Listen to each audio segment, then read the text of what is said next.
그게 공기 감염이라기보다는 이제 비말이 좀 계속 좀 오래 떠돌아다니다가 이제 문제를 일으킬 수도 있다는 얘기인데, 어쨌거나 약간 입에서 나오는 침이 모든 문제의 근원이다 보니까 말할 때는 하여간 이 침이 안 튀기도록 해야 된다는 거죠. 그래서 수칙이 뭐냐면, 식사 같은 그 뭐 손님이든 누구든 같이 가서 식사할 때는 괜찮은데, 식사를 하다가 말을 하면 중간이라도 마스크를 쓰고 대화를 하라는 거예요 지금. 그렇게까지 지금 지침이 바뀌었어요. 왜냐하면 하도 말을 하면서 침이 튀겨서 결국은 바이러스가 전파되니까, 바이러스의 그 전달자인 침이 안 튀게 하는 방법은 마스크밖에 없잖아요. 그렇죠?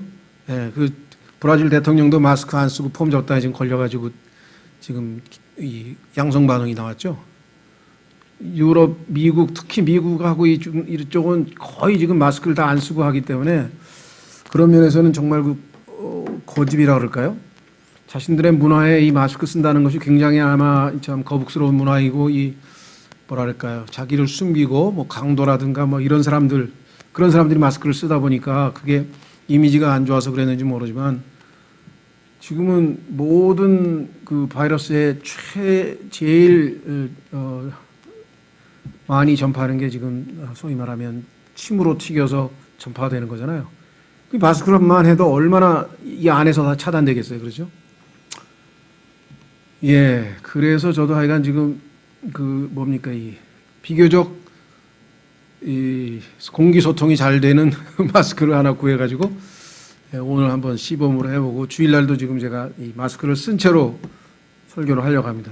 왜냐하면 수칙에 그렇게 나와 있는데, 지금 한 3m 떨어져 있기 때문에 2m 이상은 괜찮다 이렇게 얘기했다가, 그게 공중에서 가볍게 에어컨 바람이나 이런 걸로 떠돌아다니다가 이제 어디에 묻어버리면 이제 위험하다는 거죠.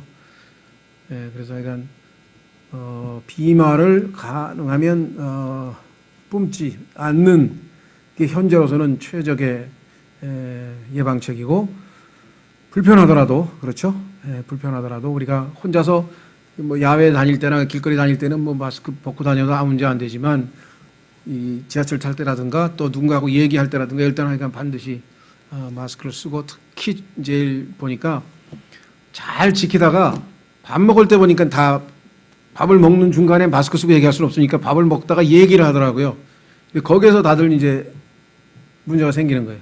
그러니까 오죽하면은 밥을 먹다가 꼭 해야 될 얘기가 있으면 마스크를 쓰고 하라고 그 보건복지부 장관이 그렇게까지 얘기를 했을까 싶으니까 좀 이거 좀 협조를 잘 해드려야 되겠다, 이런 생각이 듭니다. 그래서 지금 모르겠어요. 아직 이번 주까지는 해야 되긴 하겠는데, 식사를 절대로 제공하지 말라는 거예요. 왜냐하면 밥 먹다가 얘기하다가 자꾸 소규모 모임에서 문제가 생기니까, 지금 밥을 절대로 교회에서는 제공하지 말라고 지금 또 지침이 나왔거든요. 그래서 지금 하여간 우리는 지금까지 그냥 가능하면 약간 각자 가지고 가시기도 하고, 먹고 나서 마스크 쓰고 대화하라고 그렇게 주의를 계속 시키긴 시켰는데, 하도 강력하게 교회에서 일체 음식을 제공하지 마라. 왜냐하면 소규모 모임에서 음식 먹다가 다들 걸렸다, 이렇게 지금 얘기가 나오다 보니까, 그래서 저희도 지금 조심스럽습니다. 약간 이번 주에 약간 의논을 좀 더 해보겠습니다만은, 예, 그래서 약간 좀 볼썽사납더라도 마스크 쓰고 소리 듣는 데는 지장이 없으시죠? 예, 그럼 됐습니다. 예, 그러면 오늘은 잠언 28장 15절, 잠언 28장 15절, 하나님의 말씀은 잠언 28장 15절입니다. 자, 가난한 백성을 다스리는 사악한 치리자는 울부짖는 사자와 돌아다니는 곰 같으니라. 그러니까 사자와 곰이 해악을 끼치는 것처럼 결국은 해악을 끼친다, 그런 뜻이겠죠. 자, 그래서 첫 번째 우리가 일상적으로 생각하는 것처럼 가난한 백성, 물질적으로, 영적으로도 우리가 적용이 가능하겠지만, 일단 물질적으로 가난한 백성을 다스리는 사람들 중에서 사악한 자들은 그들을 괴롭히고 결국은 해악을 끼치는 것은 뭐 너무나 자명한 것이고 인류 역사에서 그런 악한 왕들이 많이 있었죠. 자, 우리는 성경적으로 좀 더 여기에 나와 있는 사자와 곰에 대해서 한번 좀 살펴보려고 합니다. 자, 계시록에 가면 사자, 곰뿐만 아니라 표범이 하나 등장하는데요. 자, 계시록 13장으로 가보시면 계시록 13장으로 가보시면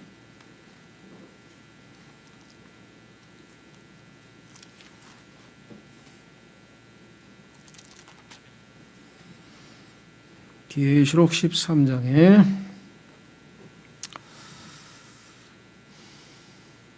바다에서 나오는 짐승을 묘사하는데 이렇게 되어 있습니다. 13장 1절과 2절.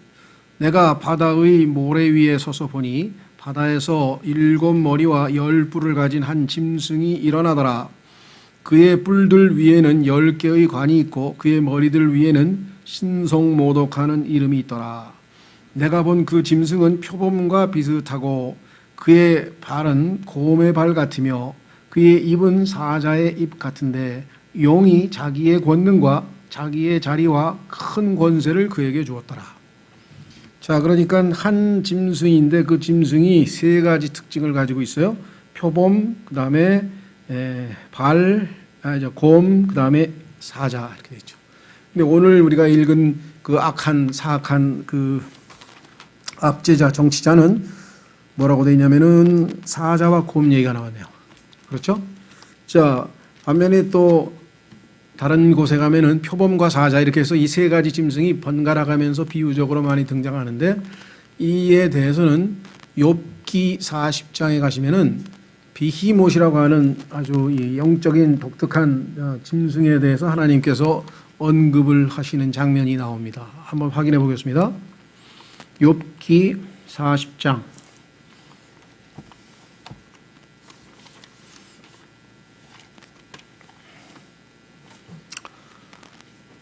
욥기에 가시면 하나님께서 욥에게 질문하기 위해서 욥을 불러서 1대1로 욥에게 하나님께서 질문하시는 장면이 나오죠. 38장서부터. 그러니까 38장 1절서부터 하나님께서 욥에 대해서 질문하시는데 그 질문은 무엇이냐 하면 하나님의 천지창조, 다시 말하면 저 셋째 하늘에서의 하나님의 창조와 그 다음에 이 땅에서의 하나님의 다스림과 이 모든 것에 대해서 하나 둘씩 질문을 하다가 그 다음에 하나님이 창조하신 모든 짐승들에 관해서도 질문을 하시고 다양한 종류의 질문을 하시다가 40장에 가서 이제 하나님께서는 이 지상에서는 발견할 수 없는 독특한 짐승에 대한 이야기를 합니다. 그 짐승의 이름이 뭐냐? 이게 비히못이라 돼. 비히못. 한번 확인해 보겠습니다. 자, 욥기 40장. 욥기 40장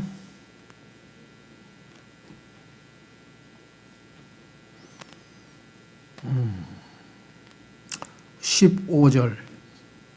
욥기 40장 15절에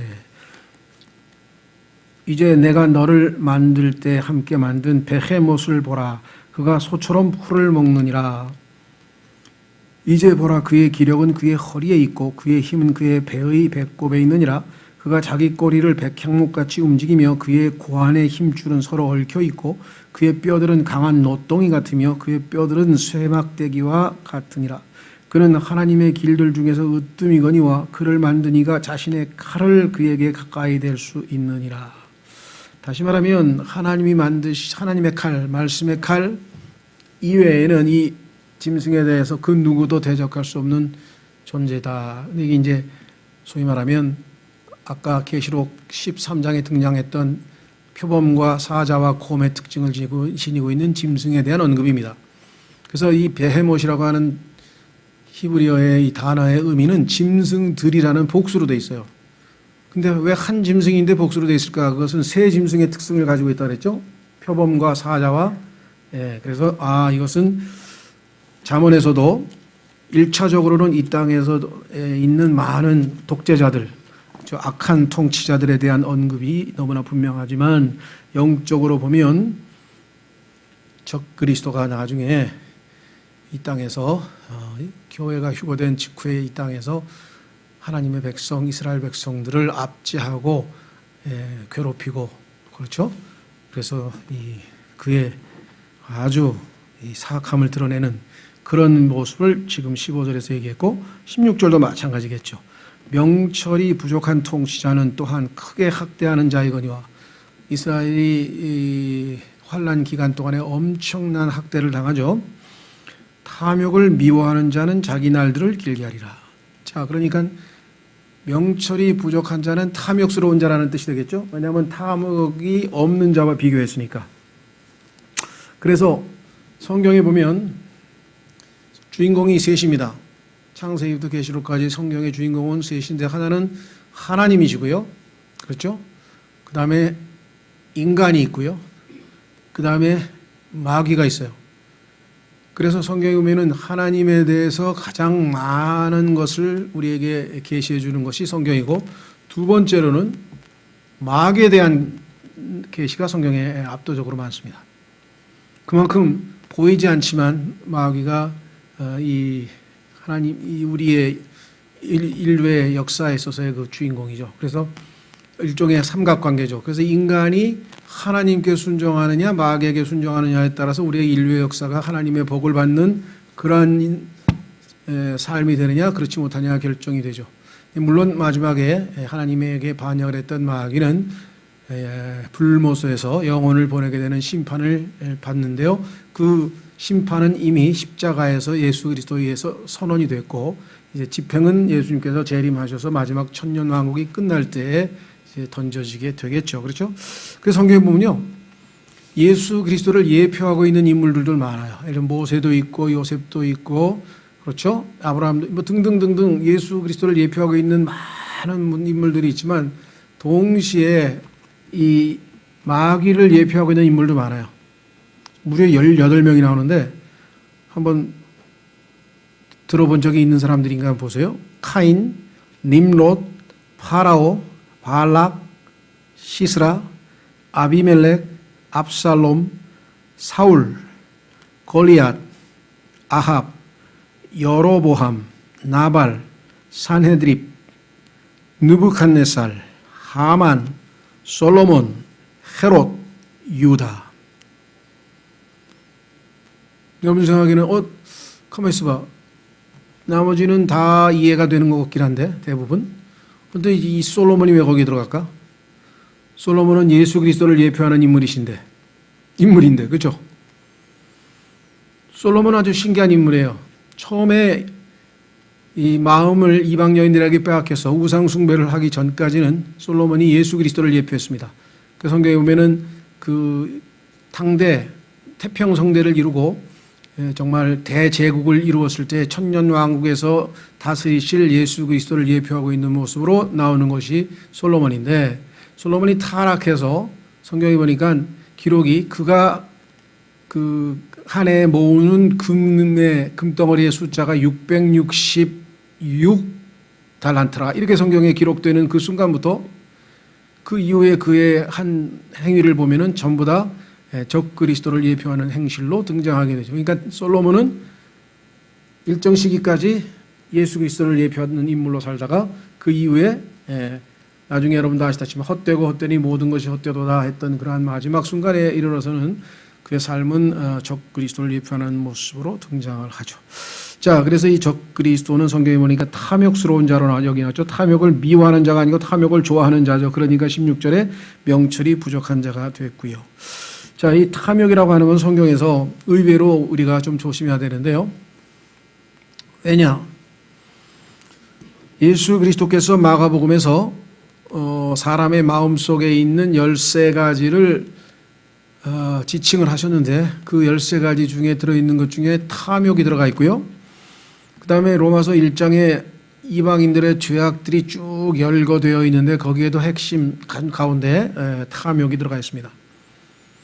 그리고 신약 성경에서 에베소서 5장으로 가면 우리의 죄를 압축해서 셋으로 묶었는데 거기에 또 탐욕이 들어가요. 한번 확인해 보겠습니다. 마지막 에베소서 5장 5절.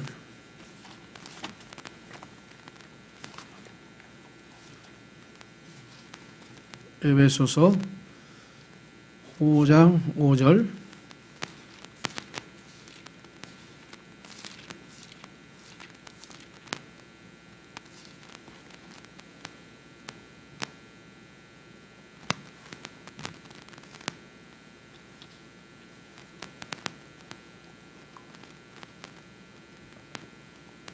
찾으셨습니까? 자, 이렇게 되어 있습니다.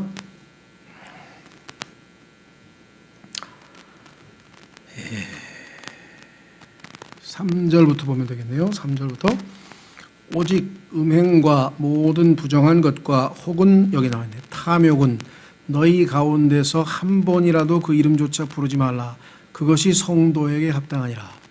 그러니까 성도가 결코 입에 담지 말아야 할 것 중에 세 가지가 음행과 부정한 것과 탐욕이라 이렇게 했는데 5절에서는 뭐라고 얘기를 했는가 하니 너희가 이것을 알거니와 음행을 일삼는 자나 부정한 자나 탐욕을 부리는 자 곧 우상 숭배자는 결코 그리스도와 그리스도의 왕국에서 아무 상속 위협도 받지 못하느니라. 그래서 우상 숭배자라 그랬대. 탐욕. 골로새서 3장에도 보면은 탐욕이 우상 숭배라고 나와 있습니다. 일반적으로 그리스도인들은 내가 다른 건 모르지만 우상 숭배 죄는 안 범한 거 아니냐. 왜 우상 숭배라고 하는 것은 예를 들면 뭐 불교 신자들처럼 불상에다 놓고 엎드려 절을 한다든가 아니면 뭐 도깨비상을 보고 뭐 어떻게 절을 한다든가 무슨 어떤 물체 형상을 앞에서 절을 하거나 이런 것들을 우리가 보통 일반적으로 우상 숭배라고 생각하기 때문에 나는 다른 죄는 모르지만 우상 숭배 죄는 안 저지른 것 같다 싶지만 성경의 신약에는 분명하게 탐욕이 우상 숭배라고 했어요. 왜냐? 탐욕이라고 하는 것은 자신의 마음속에 하나님을 제1순위로 둔 것이 아니라 하나님보다 자신의 마음에 더 우선순위에 놓여 있는 그 무엇이 있어요. 어떤 사람에게는 그것이 돈이 될 수가 있고 어떤 사람에게 그것이 쾌락이 될 수가 있고 어떤 사람에게 그것이 권력이 될 수도 있고 그렇죠. 그 유명한 부자 예수님께서 정말로 영생을 얻고 싶으면 너 재산 다 팔아서 가난한 사람 나눠주고 나를 따라오라 그랬더니 따라갔습니까? 안 따라갔습니까? 안 따라갔죠. 그렇죠? 예수 그리스도보다 지금 자기의 재산이 돈이 더 그 사람에게는 우선순위에 놓여 있었던 것을 우리가 보게 되는 것이겠죠. 자, 그래서 우리 다시 돌아오셔서 탐욕과 관련지어서 한번 살펴봤고요. 잠언 28장 16절 명철이 부족한 통치자는 또한 크게 학대하는 자이거니와 탐욕을 미워하는 자는 자기 날들을 길게 하리라. 성경에 보니까 길게 한다, 나를 길게 한다, 즉 장수한다는 것에는 몇 가지 약속이 있는데 몇 가지 조건, 예를 들면 부모를 공경하라. 거기에는 하나님께서 장수의 약속이 주어져 있다고 성경 말씀했죠. 예, 그 다음에 또 우리가 보면 비슷한 것을 베드로전서에 가면은요, 우리의 혀를 그렇죠 잘 간수하고 절제할 때에 장수의 약속이 있고요. 등등. 오늘 이 잠언에는 뭐가 장수의 약속이 있느냐 그랬더니 탐욕을 미워하는 자가 자기 단을 길게 한다라고 하는 약속이 주어져 있네요. 그렇죠? 예. 그래서 우리는 17절로 가겠습니다. 17절. 폭력을 써서 어떤 사람의 피를 흘리는 자는 구덩이로 도망하리니 아무도 그를 멈추게 하지 말지니라. 일단 폭력을 써서 피를 흘리게 했다면은 그건 살인자를 우리가 다른 표현으로 얘기하는 거겠죠. 그래서 구약 시대에 보면은 살인자나 암살자 이런 사람들에 대해서 이 소위 말하면 율법에 자세한 내용이 있는데 고의로 죽인 게 아니라 실수로 죽였다든가 이럴 때에는 이제 도피성을 마련해서 그들이 피할 수 있는 길을 제공했죠. 그렇지 않은 경우에는 반드시 그들은 거기에 복수할 수 있는 그 사람이 복수할 수 있는 권한을 주었었죠. 자, 그래서 폭력을 써서 어떤 사람의 피를 흘리는 자는 구덩이로 도망하리니 나중에 이 사람의 운명이 결국은 자기가 파놓은 그 구덩이로 들어간다. 제일 대표적인 케이스가 성경에 보니까 누구죠? 예, 가룟 유다네요. 가룟 유다가 보면은 자기가 가야 할 곳으로 갔다라고 사도행전 1장 25절에 써 있는데 그것이 바로 대표적인 케이스겠죠. 폭력을 써서 어떤 사람의 피를 흘리는 자는 구덩이로 도망하리니 아무도 그를 멈추게 하지 말지니라. 그래서 그가 받아야 될 대가는 반드시 치르도록 되어 있다 그랬습니다. 그래서 구약의 민수기 35장에도 나와 있고 레위기 특별히 나와 있는 내용들이 거기에 쭉 들어있죠. 자, 그래서 우리는 이 폭력, 그 다음에 또 소위 말하면 성적 타락, 이 두 가지가 마지막 시대의 가장 두드러진 문화 현상이에요. 그러니까 소위 말하면 삶의 방식, 이 땅에서 사람들이 살아가는 그러한 모든 삶의 방식들이 늘 있어 왔지만 그 중에서도 마지막 때에는 이 폭력이 아주 주종을 이룬다. 왜냐? 예수님께서 마지막 때의 롯의 날 또는 노아의 날에다 비유하셨죠. 이 노아의 날에 있었던 바로 그 직전, 노아의 홍수 직전에 하나님께서 이 땅에서 벌어지고 있는 모든 상황에 대해서 뭐라고 표현했는가를 확인해 보시면 이해가 되실 겁니다. 확인해 보겠습니다. 창세기 6장으로 가면 노아의 홍수 직전에 이 땅에 있어서의 문화 현상이 있었는데 그것은 뭐냐? 폭력이 난무하는 건데 폭력. 오늘날도 상당히 지금 우리 노골적인 폭력들이 너무나 많죠. 네. 자, 뭐라 그러나요? 다른 사람이 자기 차를 가로막았다든가 아니면 그렇게 하면은 보복 운전할 때도 보면 가가지고 그냥 차에서 무슨 몽둥이 꺼내가지고 막 유리창 두들겨 패고 이런 일들이 다반사로 일어나니까. 자, 창세기 6장에 보시면은 이렇게 말씀을 했네요.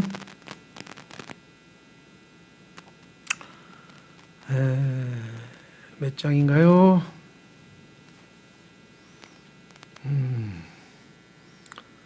9절. 창세기 6장 9절에 노아의 세대들은 이러하니라. 노아는 의인이요 그의 세대들 가운데서 완전한 자더라. 그가 하나님과 함께 걸었더라. 노아가 세 아들 곧 셈과 함과 야벳을 낳았더라. 땅도 하나님 앞에 부패하여 폭력이 땅에 가득하더라. 폭력이 땅에 가득하더라. 이게 지금 이 마지막 날의 시대의 특징이라고 예수님께서 말씀하셨죠. 하나님께서 땅을 보시니 보라 그것이 부패하였더라. 이는 땅 위에서 모든 육체가 자기의 길을 부패시켰기 때문이라 그랬습니다. 도덕적 부패가 됐던 경제적 부패가 됐던 하여간 모든 부패 현상들이 아주 총집결해서 나타나는 때가 이 마지막 때의 현상 중에 하나죠. 자, 다시 돌아오셔서 18절. 누구든지 곧바르게 걷는 자는 구원을 받을 터이나 자기 길들이 비뚤어진 자는 곧 넘어지리라. 자, 길들이 비뚤어진 자가 넘어진다는 얘기는 당연히 하나님께서 거기에 대해서 보상을, 대가를 치르시겠다는 말씀이고, 또 곧바르게 걷는 자를 구원받는다고 하는 것도 같은 뜻인데, 여기서 조심해야 될 것은 여기서 사용하는 구원이라고 하는 것은 우리가 일반적으로 사용하는 당신 구원 받았습니까? 라고 물어볼 때 그 구원과는 상관이 없는 겁니다. 이거 조심하셔야 돼요. 성경에서 나오는 구원이라고 하는 단어는 굉장히 넓은 의미로 포괄적으로 쓰여 있습니다. 그래서 우리가 얘기하는 구원은 성경에서 죄들로부터의 구원이라고 해요. 죄들로부터의 구원. 그래서 예수님이 구원자로 오셔서 자신의 백성들을 죄들로부터 구원하시기 때문에 그분의 이름이 구원자다라고 마태복음 1장 25절에 있죠. 그래서 우리는 1차적으로 우리가 죄들로부터 구원받아서 그 결과로 하늘나라에 가고 지옥에 안 가게 되는 그 구원에 대해서 우리가 주로 언급을 많이 하죠. 그래서 조금 더 좁은 의미로 얘기하자면, 첫째, 죄로부터의 구원에는 죄의 형벌, 죄로 인해서 우리가 형벌을 받아서 지옥에 가야 되는데 죄의 형벌로부터 우리가 구원을 받았고, 그리고 이 땅에서 매일매일 죄의 권능으로부터 구원을 받아가고 있고, 나중에 죄의 임재로부터 완전히 예수님 오시면 죄와 영원히 결별하게 돼서 구원을 받게 될 것이다. 그래서 성경에 보면은 구원에는 시제가 과거, 현재, 미래로 나와 있습니다. 근데 우리는 보통 그 중에서 제일 첫 번째 것을, 즉 죄인이었던 시절에, 그렇죠? 만약에 아무것도 안 하고 그대로 계속 살았더라면 영원한 형벌의 장소인 지옥에 던져지게 될 운명위에 처했던 자가 예수 그리스도의 복음을 듣고 예수 그리스도께서 나의 죄값을 십자가에서 다 도말하셨다는 사실을 알고 하나님의 진리의 사랑을 받아들여서 죄의 형벌로부터 벗어나게 된 것. 그래서 이제 우리는 내세가 보장되어 있다는 쪽으로 우리는 굉장히 좁은 의미로 구원받았다는 얘기를 많이 쓰고 있어요. 그러나 사실은 성경에서는 그보다 훨씬 더 포괄적으로 넓은 의미죠. 그래서 지난번에도 완전한 복음이라고 하는 설교를 했을 때도 현재, 그러면 그 구원받은 효과가 미래에는 확실하게 나타날 것이고 예수님을 믿는 순간에는 이미 결정은 됐고, 그러면 지금 현재는 아무런 효력이 없느냐? 그건 아니죠.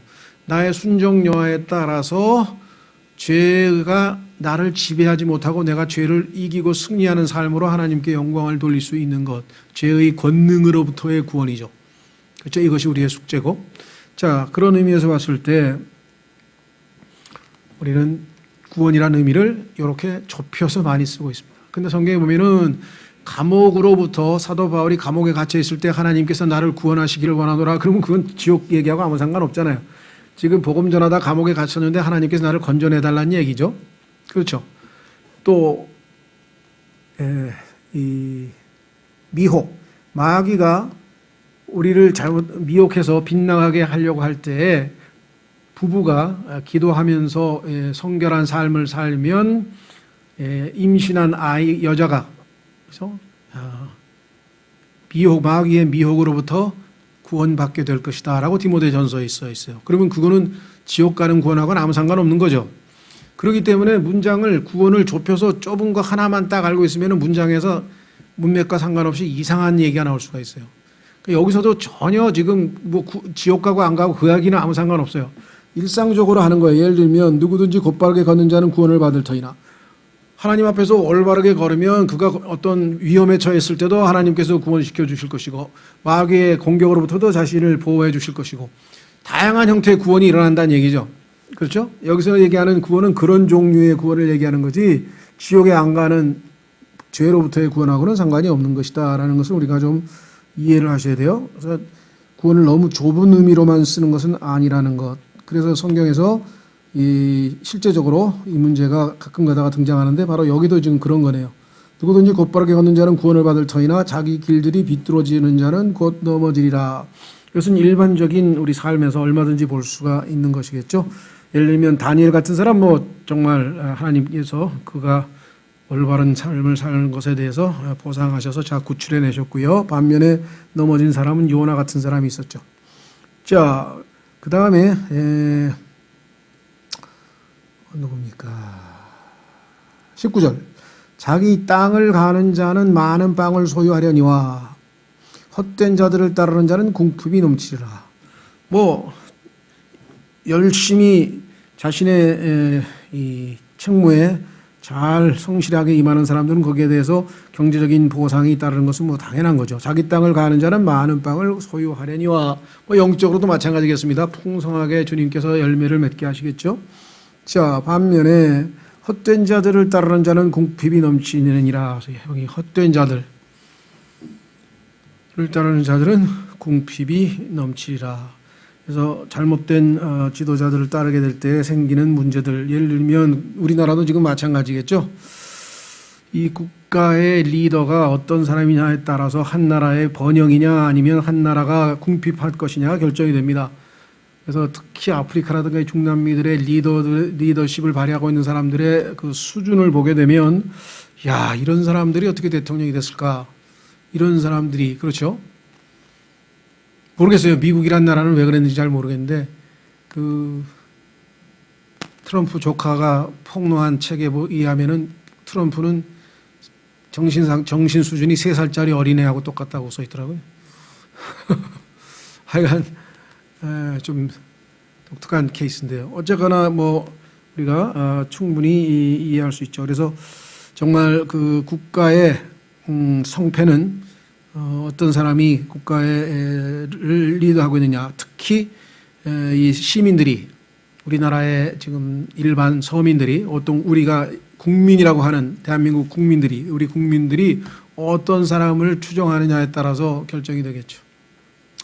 그래서 여기 지금 통치자, 지금 15절서도 그렇고 계속해서 지금 통치자의 어떤 성품 또 자격 요건 뭐 이런 것들에 대해서 지금 주제가 이어져 가고 있습니다. 자, 마지막으로 어디죠?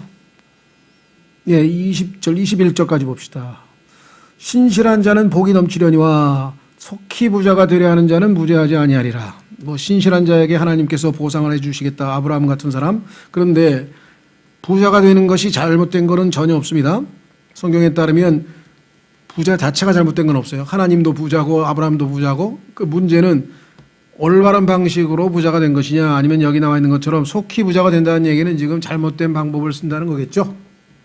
땀 흘려 일해서 뭔가 결과물로 나오는 그런 부자가 아니고 또 하나님께서 주시는 지혜를 가지고 일궈내는 부자가 아니라 뭔가 편법이 아니면 뭔가 하여간 잘못된 거. 성경에 보면은 그 누구죠? 아칸, 바빌론제 금덩어리를 탐내서 부자가 되고 싶었던 아칸이라든가, 그 다음에 나아만을 따라왔던 그 종 게하시, 이런 사람들은 저 게하시가 아니고 저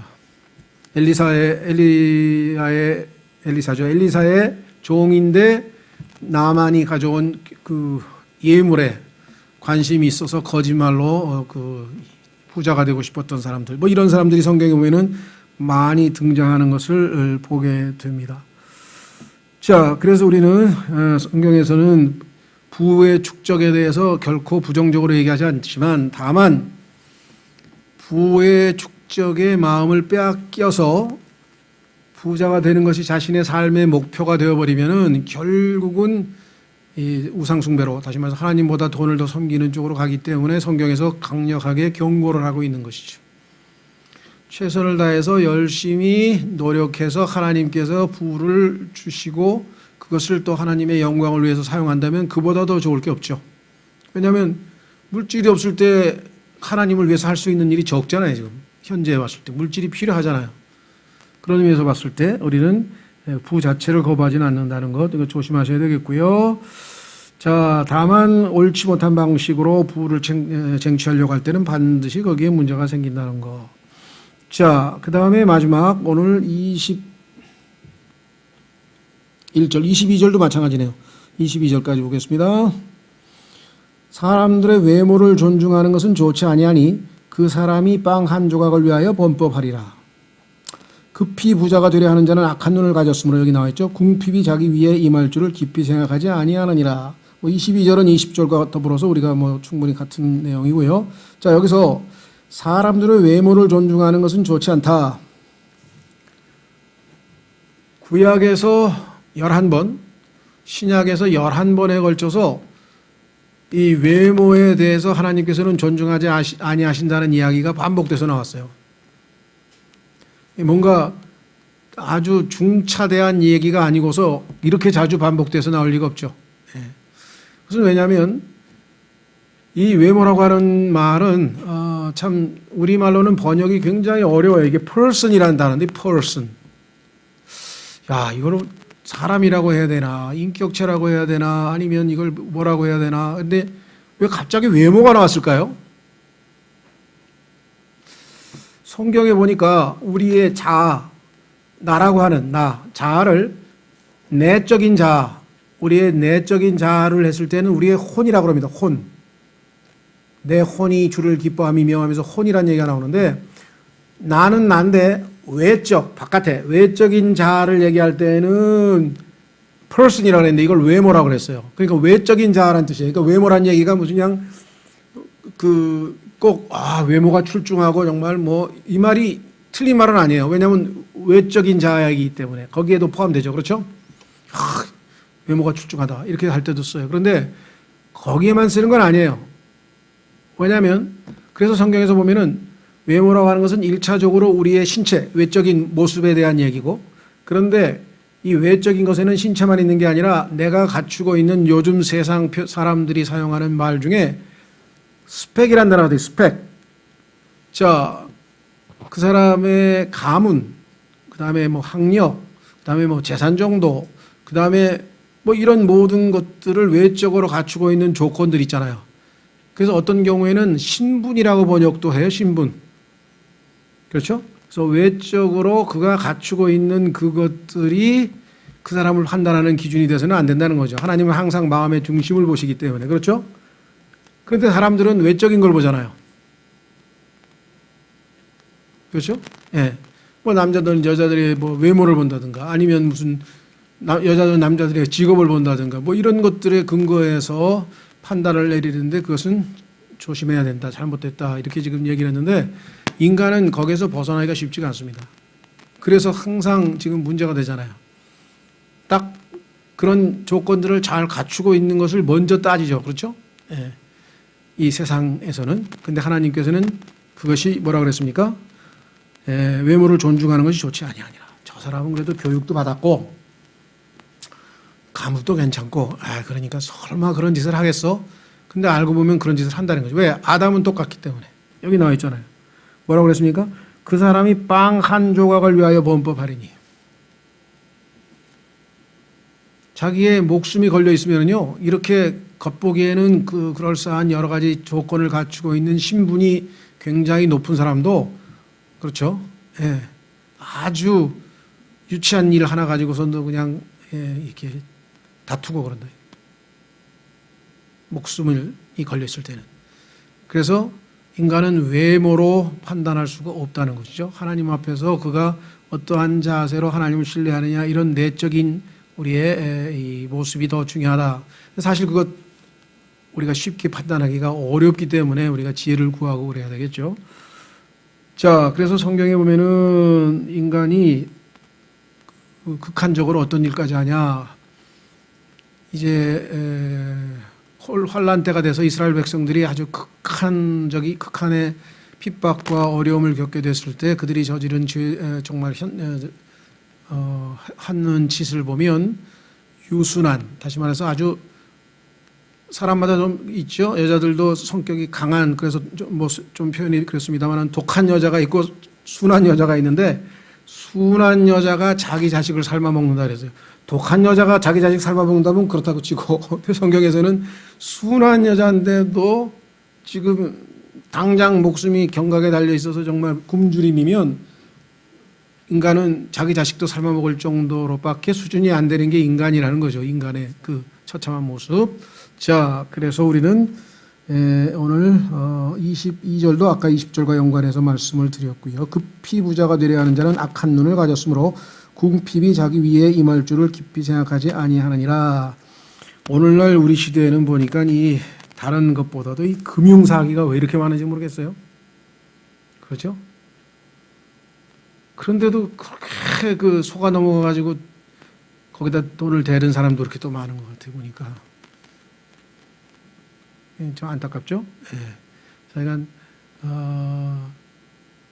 또 전도서에도 나와 있잖아요. 이 돈은 날개를 달고 있다는 거죠. 그런 돈은 다 날아가 버린다. 영어 속담에도 그게 있어요. easy come, easy go라 그래가지고요. 쉽게 오는 거는 쉽게 가버려요. 그죠? 그래서 땀 흘려서 하나님께서 보상으로 주시는 그런 물질이 우리 삶에서 우리를 풍요롭게 하는 거지. 어떤 이 소위 말하면 사람들이 제일 기다리고 있는 대박 또는 로또, 이거는 또 순식간에 다 날아가 버리고 그것은 오래 가지 못하고 결국은 그에게 해를 끼치게 된다 했잖아요. 예, 오늘은 22절까지 살펴보았습니다. 이 시간에 여러분과 제가 오늘 주신 말씀을 통해서 주님 이 하나님의 지혜의 말씀 하나하나가 지금 당장 매 순간마다 우리에게 적용되지는 않지만 마음 깊이 새겨져 있어서 정말 어떤 상황에서든지 이 말씀으로 인해 우리가 시험을 이겨내고 또 마귀도 물리치고 또 영적인 삶에서 승리함을 통해서 하나님을 영화롭게 하는 우리 모든 그리스도인이 되도록 다 같이 기도하겠습니다.